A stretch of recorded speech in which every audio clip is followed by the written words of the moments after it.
I'll give you one last story that's work related.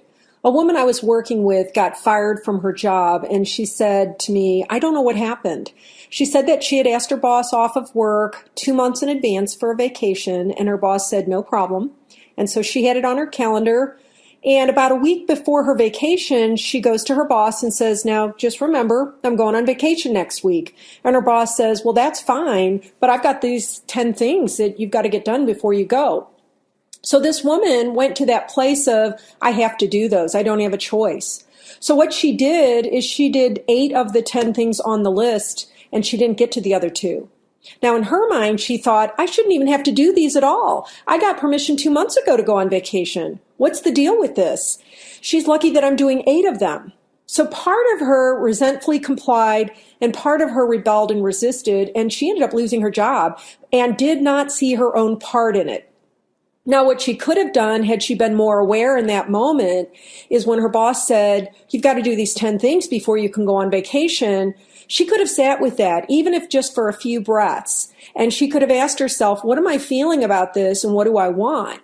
And if she had stayed with that just a little bit, she would have probably gone to her boss and either said, yes, I'm willing, and would have been fully willing because of her own motives and her own values and her own alignment.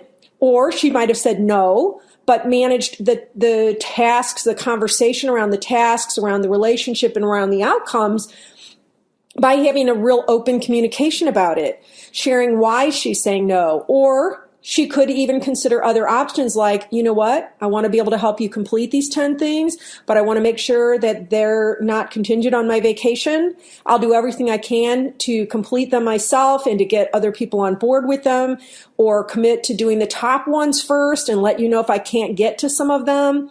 The point is, there are a lot of things that she could have done, but because she was not willing to slip into the self-directed side, she actually caused harm to herself and everyone else too. When we're in other directed, it's a felt thing in the team. Even if it looks like we're trying our hardest or doing the good stuff, even if she'd done all 10 of those assignments and kept her job, but had her resentment, there are a lot of negative consequences that would have come from that and have an effect on her, her coworkers, her boss, and even probably the customers, everything. So you can see how important it is to recognize when we're doing this, because this is really important to how you maintain your own alignment and operate from your own power within so that you only cause good.